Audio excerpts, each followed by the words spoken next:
നമസ്കാരം. സാമ്പത്തിക അച്ചടക്കത്തെപ്പറ്റി നാം ഒത്തിരി കേട്ടിട്ടുണ്ട്. പക്ഷേ സാമ്പത്തിക അച്ചടക്കം യഥാർത്ഥമായി എന്താണെന്ന് പലർക്കും അറിഞ്ഞുകൂടാ. എന്ന് പറയാൻ കാരണം, സാമ്പത്തിക അച്ചടക്കം കർശനമായി പാലിച്ചാൽ ഇന്ന് കാണുന്ന സാമ്പത്തിക ദാരിദ്ര്യം തൂത്തെറിയപ്പെടും.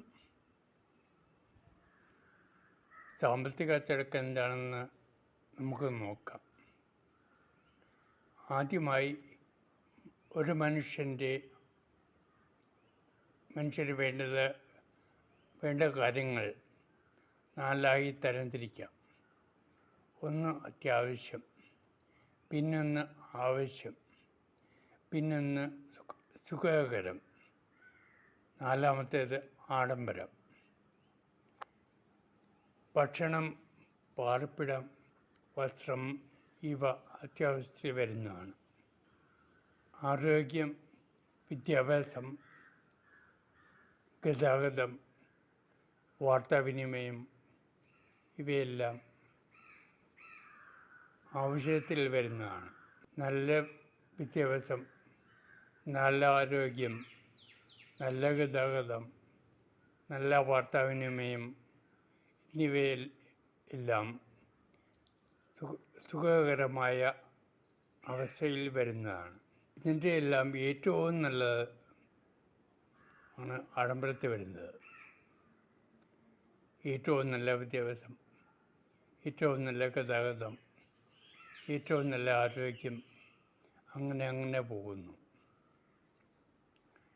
ഇവിടെ ശ്രദ്ധിക്കേണ്ടത്, അത്യാവശ്യം വസ്ത്രം, പാർപ്പിടം, ഭക്ഷണം ഇവ കഴിഞ്ഞിട്ട് മാത്രമേ, ഇവ പൂർണ്ണമായി നിറവേറ്റിയതിന് ശേഷം മാത്രമേ ആവശ്യത്തിലേക്ക് പോകാവുള്ളൂ. അതുപോലെ അത്യാവശ്യവും ആവശ്യവും പൂർണ്ണമായി നിറവേറ്റിയ ശേഷം മാത്രമേ സുഖകരമായ അവസ്ഥയിലേക്ക് പോകാവുള്ളൂ.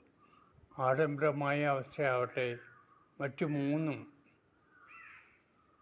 പൂർണ്ണമായി നിറവേറ്റിയ ശേഷം മാത്രം പോകേണ്ട ഒരു കാര്യമാണ്.